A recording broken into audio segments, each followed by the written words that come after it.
रक्षा परिसर नए भारत का परिचायक हैं और ये सशस्त्र सेनाओं को मजबूत करेंगे।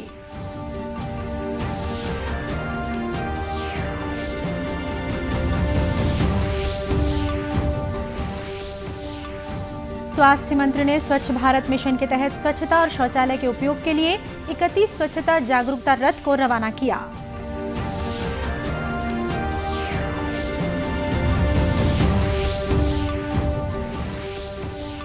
भाजपा ने आरोप लगाया कि छत्तीसगढ़ में आपराधिक घटनाएं बढ़ रही हैं।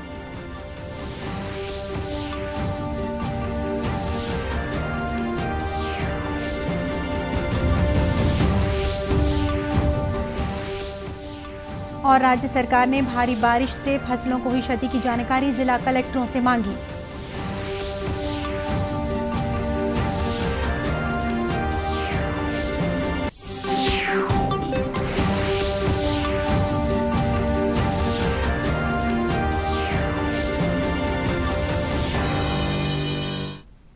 नमस्कार, आप देख रहे हैं दूरदर्शन समाचार।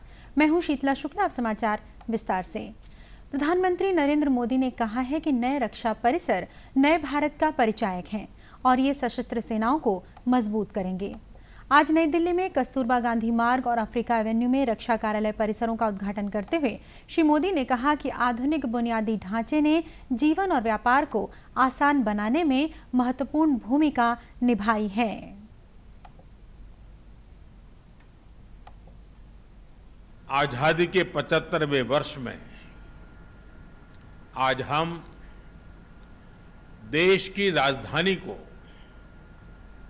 नए भारत की आवश्यकताओं और आकांक्षाओं के अनुसार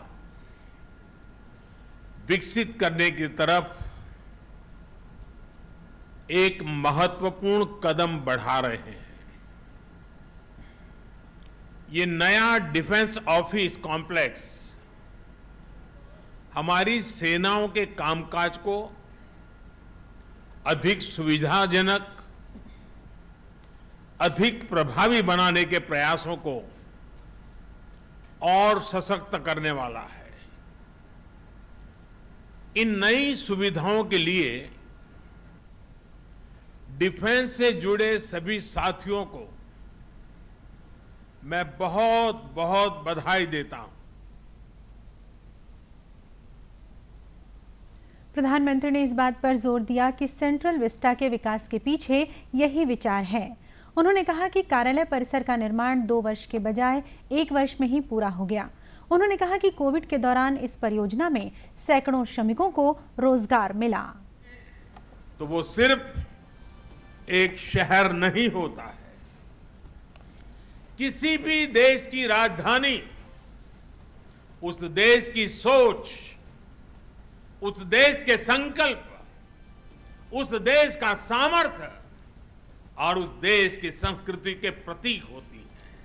आज जब हम ईज ऑफ लिविंग और ईज ऑफ डूइंग बिजनेस इस पर फोकस कर रहे हैं तो इसमें आधुनिक इंफ्रास्ट्रक्चर की भी उतनी ही बड़ी भूमिका है। सेंट्रल विस्टा से जुड़ा जो काम आज हो रहा है उसके मूल में यही भावना है। रक्षा मंत्री राजनाथ सिंह ने इस बात पर प्रकाश डाला कि रक्षा क्षेत्र में सशस्त्र बलों का आधुनिकीकरण प्रधानमंत्री के प्रयासों के कारण संभव हुआ है। केंद्रीय शहरी विकास मंत्री हरदीप सिंह पुरी ने प्रधानमंत्री को आश्वासन दिया कि अगले वर्ष गणतंत्र दिवस परेड नए सेंट्रल विस्टा में होगी। उन्होंने ये भी कहा कि अगले वर्ष संसद नए भवन से काम करेगी। नए रक्षा परिसरों में ऊर्जा बचत के व्यापक उपाय किए गए हैं। इन परिसरों में तीनों सेनाओं सहित रक्षा मंत्रालय के करीब 7,000 कार्मिकों के बैठने की व्यवस्था होगी। राष्ट्रव्यापी टीकाकरण के अंतर्गत देश में अब तक 76 करोड़ 57 लाख से अधिक कोविड टीके लगाए गए हैं। वहीं स्वस्थ होने की दर 97.64% हो गई है। अब तक 3 करोड़ 25 लाख से अधिक मरीज स्वस्थ हो चुके हैं। वर्तमान में 3,42,000 रोगियों का इलाज चल रहा है। कुल सक्रिय मामलों की दर 1.03% रह गई है। संक्रमण की दैनिक दर 1.94% है। इधर छत्तीसगढ़ में भी टीकाकरण अभियान जोर शोर से जारी है। प्रदेश में अब तक 1,58,29,000 से अधिक कोरोना रोधी टीके लगाए जा चुके हैं। इनमें 1,20,28,000 से अधिक पहला डोज और 38,01,000 से अधिक दूसरा डोज शामिल है। इस बीच प्रदेश में कोरोना संक्रमण की दर भी लगातार घट रही है। वर्तमान में प्रदेश की पॉजिटिविटी दर 0.07% हो गई है। कल प्रदेश में कोरोना के 20 नए मरीज पाए गए हैं। स्वास्थ्य मंत्री टी.एस. सिंहदेव ने आज अपने निवास कार्यालय से स्वच्छ भारत मिशन के तहत स्वच्छता और शौचालय के उपयोग के लिए लोगों को जागरूक करने 31 स्वच्छता जागरूकता रथ को झंडी दिखाकर रवाना किया। इनमें से 28 रथ प्रदेश के सभी 28 जिलों के सभी गांवों में तथा राज्य स्तर पर 3 रथ सभी विकासखंड के एक गांव में जाकर स्वच्छता के संबंध में लोगों को जागरूक करेंगे और उनका फीडबैक लेंगे। आज़ादी के 75वें वर्ष पूरे होने के उपलक्ष्य में स्वच्छ भारत मिशन ग्रामीण के तहत सत्याग्रह से स्वच्छाग्रह जागरूकता संदेश का यह अभियान 2 अक्टूबर तक चलेगा। इस मौके पर स्वास्थ्य मंत्री ने कहा कि ग्रामीणों को शौचालयों के स्वच्छता और उपयोग के प्रति भी जागरूक किया जाएगा। 75 वर्ष के उपलक्ष्य में आज ये आईसी के अंतर्गत स्वच्छ भारत मिशन के उद्देश्यों को गांव-गांव पहुंचाना, विकासखंडवार पहुंचाना, आज सांकेतिक 31 रथों को रवाना किया गया है। 28 जिले के लिए 28 रथ और 3 अन्य रथ जो कि हर विकासखंड में जाएंगे। ये 15 सितंबर से 2 अक्टूबर के बीच में ये कार्यक्रम लगातार चलेगा और एक जागरूकता जिसकी आवश्यकता न केवल शहरों में स्वच्छता के संदर्भ में प्लास्टिक और उसके उपयोग में उसके उपयोग के बाद फेंके हुए वस्तुओं का कैसे दोबारा इस्तेमाल किया जा सकता है। इस अवसर पर स्वच्छ भारत मिशन ग्रामीण के संचालक सत्यनारायण राठौर, जिला पंचायत रायपुर के सीईओ मयंक चतुर्वेदी, केंद्रीय जल शक्ति सलाहकार डॉक्टर विनय तिवारी और प्रवीण यादव भी मौजूद थे। दुर्ग जिले के नंदिनी की खाली पड़ी माइंस में विशाल मानव निर्मित जंगल विकसित किया गया है। मुख्यमंत्री भूपेश बघेल ने नंदिनी में इस प्रोजेक्ट का अवलोकन किया। नंदिनी की खाली पड़ी खदानों की जमीन में लगभग 3 करोड़ 30 लाख रुपए की लागत से ये प्रोजेक्ट तैयार किया गया है। इसके लिए डीएमएफ तथा अन्य मदों से राशि ली गई है। पर्यावरण संरक्षण के लिए ये प्रोजेक्ट तैयार किया गया। ये प्रोजेक्ट देश दुनिया के सामने उदाहरण है कि किस तरह से निष्प्रयोज्य माइंस एरिया को नेचुरल हैबिटेट के बड़े उदाहरण के रूप में बदला जा सकता है। उल्लेखनीय है कि 17 किलोमीटर क्षेत्र में फैले नंदिनी के जंगल में पहले ही सागौन और आंवले के बहुत सारे वृक्ष मौजूद हैं। अब खाली पड़ी जगह में 83,000 पौधे लगाए गए हैं। 3 साल में ये क्षेत्र पूरी तरह जंगल के रूप में विकसित हो जाएगा। पूरे प्रोजेक्ट को इस तरह से विकसित किया गया है कि ये पक्षियों के लिए भी आदर्श रहवास बनेगा तथा पक्षियों के पार्क के रूप में विकसित होगा। इसके साथ ही इस मानव निर्मित जंगल में घूमने के लिए भी विशेष व्यवस्था होगी। ये छत्तीसगढ़ ही नहीं बल्कि देश के सबसे बेहतरीन पर्यटन स्थलों में शामिल हो सकेगा। भारतीय जनता पार्टी के राष्ट्रीय उपाध्यक्ष और पूर्व मुख्यमंत्री डॉक्टर रमन सिंह ने आरोप लगाया है कि छत्तीसगढ़ में आपराधिक घटनाएं लगातार बढ़ रही हैं। नेशनल क्राइम ब्यूरो की 2020 की रिपोर्ट के मुताबिक अपराध के मामलों में छत्तीसगढ़, बिहार और मध्य प्रदेश से भी आगे निकल चुका है। ब्यूरो की रिपोर्ट 2020 की रिपोर्ट को यदि देखें, हत्या, डकैती, दुष्कर्म की घटनाओं में अब तो हद हो गई कि बिहार से भी और मध्य प्रदेश से भी छत्तीसगढ़ आगे निकल चुका है। प्रदेश में जब कांग्रेस की सरकार बनी, दुष्कर्म घटना प्रति 1 लाख आबादी में 8.3% हो गई है, जबकि बिहार के आंकड़े को देखें तो 1.4%। और इस तरह 2019 में दुष्कर्म के आंकड़े को यदि तुलना करें तो 1036 के मामले दर्ज किए गए थे 19 में, और 20 में देखें तो 1210 मामले दर्ज किए गए। हत्या के मामले में छत्तीसगढ़ बिहार को पीछे छोड़ दिया है। डॉक्टर सिंह ने यह भी कहा कि प्रदेश में प्रशासन तंत्र पूरी तरह चरमरा गया है। अभी भी वक्त है कि बेहतर ढंग से प्रशासन चले।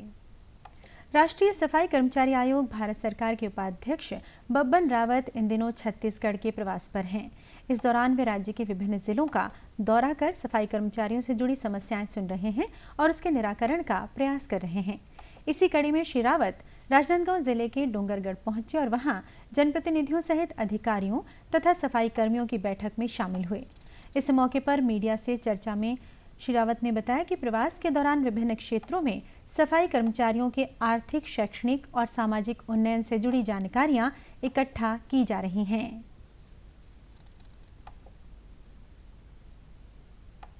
सफाई कर्मचारियों के शैक्षणिक, सामाजिक, आर्थिक हालात कैसे हैं, उनकी जमीनी पीड़ा और परेशानी क्या है, इन सारी चीज़ों के आकलन के लिए आयोग आया हुआ है। अभी थोड़ी देर पहले जिला समाहरणालय में यहाँ के डीएम और बाकी अधिकारियों के साथ हमारी मीटिंग हुई है। इनकी जो समस्याएं आई हैं उन समस्याओं का निदान यहाँ के स्तर पर हो, ऐसी हमारी कोशिश रही है। और जो नीतिगत समस्या है वो आयोग अपने रिपोर्ट के माध्यम से समय समय पर भारत सरकार को और राज्यों की सरकार को भी अपना रिपोर्ट देता है। इस दौरान सफाई कर्मचारियों ने आयोग के उपाध्यक्ष को अपनी समस्याओं के बारे में अवगत कराया। इस पर आयोग के उपाध्यक्ष ने उन्हें जल्द से जल्द समस्याओं के निराकरण का भरोसा दिलाया। गर्भवती महिलाओं को पोषण के प्रति जागरूक करने के लिए छत्तीसगढ़ में भी पोषण माह मनाया जा रहा है। इसके तहत केंद्रीय युवा कार्यक्रम और खेल मंत्रालय के अंतर्गत नेहरू युवा केंद्र संगठन चांपा तथा महिला और बाल विकास विभाग द्वारा जांजगीर चांपा जिले के अकलतरा विकासखंड के ग्राम नरियरा में पोषण माह कार्यक्रम और हिंदी दिवस का आयोजन किया गया। इस कार्यक्रम में मुख्य अतिथि के रूप में शामिल डॉक्टर श्रेया दीक्षित ने पोषण माह से संबंधित विशेष जानकारी उपस्थित सदस्यों के साथ साझा की। उन्होंने कहा कि पोषण माह का उद्देश्य ये है कि जच्चा और बच्चा दोनों की सेहत ठीक रहे और इस दिशा में महत्वपूर्ण भूमिका आंगनबाड़ी कार्यकर्ताओं द्वारा निभाई जा रही है। पोषण माह के रूप में इसलिए मनाते हैं ताकि हम गांव के लोगों, अपने बच्चों को ये बता सकें कि हमको किस प्रकार का संतुलित आहार खाना चाहिए। संतुलित आहार में हमारे कार्बोहाइड्रेट, प्रोटीन, विटामिन, मिनरल्स और पानी की पर्याप्त मात्रा होना बहुत ज़रूरी है। तो हम अपने इस कार्यक्रम के माध्यम से सब्जियों, फलों और चीज़ों को रख के लोगों को ये बता रहे हैं कि ये चीज़ें आप खाइए तो आपको संतुलित आहार मिलेगा। और इस अवसर पर आंगनबाड़ी कार्यकर्ता ने बताया कि पोषण माह के दौरान गर्भवती महिलाओं को टीकाकरण और संतुलित आहार के बारे में जागरूक किया जा रहा है। गर्भवती महिलाओं को टीकाकरण हेतु और अन्य सामग्री खान पान जैसे भाजी है, मुनगा भाजी, हरी सब्जी है, ये सब के पपीता है, प्रोटीन विटामिन के रूप में ये सब के खान पान के बारे में हम लोग बताते हैं। और उन लोगों को मातृवंदना के बारे में भी बताते हैं। जिसका पहला गर्भवती होते हैं उनको मातृवंदना के रूप में 5,000 रुपये शासन देते हैं। और शिशुवती में जो 2002 से बीपीएल सूची में जो नाम है उसमें नोनी सुरक्षा के नाम से उसका भी योजना का लाभ दिया जा रहा है। कार्यक्रम में बड़ी संख्या में महिलाओं ने हिस्सा लिया और उन्हें संतुलित आहार के बारे में जानकारी दी गई। विश्व ओजोन दिवस के अवसर पर शासकीय उच्चतर माध्यमिक विद्यालय भगत सिंह जगदलपुर में कार्यक्रम का आयोजन किया गया। इस अवसर पर पृथ्वी को किस तरीके से बचाया जा सकता है, इस संबंध में लोगों ने अपनी प्रस्तुतियां दी।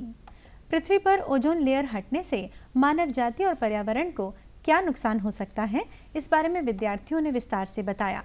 छात्र छात्राओं ने पृथ्वी पर ओजोन लेयर के हटने से होने वाले नुकसान और पर्यावरण पर उसका असर किस तरीके से हो रहा है, इस संबंध में प्रस्तुतिकरण देकर पर्यावरण के प्रति जागरूकता का परिचय दिया। इस अवसर पर छात्र छात्राओं द्वारा एक चित्रकला प्रतियोगिता का भी आयोजन किया गया। कार्यक्रम में मुख्य अतिथि के रूप में वन मंडल अधिकारी स्टाइलो मंडावी भी उपस्थित थे। प्रदेश में इन दिनों मानसून की सक्रियता बढ़ने के कारण कई हिस्सों में रुक रुक कर तेज बारिश हो रही है। हाल ही में हुई भारी बारिश के कारण विभिन्न जिलों में जनहानि सहित मकानों और खरीफ फसलों को नुकसान होने की खबर है। साथ ही सड़क और पुल पुलियों के क्षतिग्रस्त होने से सड़क आवागमन भी बाधित हुआ है। वहीं बाढ़ में फंसे लोगों को प्रशासन की मदद से सुरक्षित स्थानों पर पहुंचाया जा रहा है। मुख्यमंत्री भूपेश बघेल ने आज पत्रकारों से बातचीत करते हुए बताया कि प्रदेश में हो रही बारिश फसलों के लिए काफी फायदेमंद है। जलाशयों में भी जल भराव हो गया है। अतिवृष्टि से प्रभावित लोगों को सुरक्षित स्थानों पर पहुंचाया जा रहा है। देखिए, ये तो पानी अमृत के रूप में आया है। छत्तीसगढ़ के लोग बहुत चिंतित थे, परेशान थे। ऐसे समय में बारिश हुई है तो फसल हमारा बचा है जो खराब होने की स्थिति में थी हमारी फसल, अब वो सुरक्षित हो गया है। बल्कि हमारे बांध जो खाली हो गए थे वो भर गए हैं और भर ही रहा है। कुछ जगह अतिवृष्टि हुई है जिसमें निश्चित रूप से कुछ लोग फंस गए थे। उसको निकालने का काम लगातार जिला प्रशासन और पूरे पुलिस प्रशासन के लोग लगे हुए हैं, उनको सुरक्षित स्थान में पहुंचाने का काम किया। इसी के साथ ही समाचार बुलेटिन यह समाप्त हुआ। नमस्कार।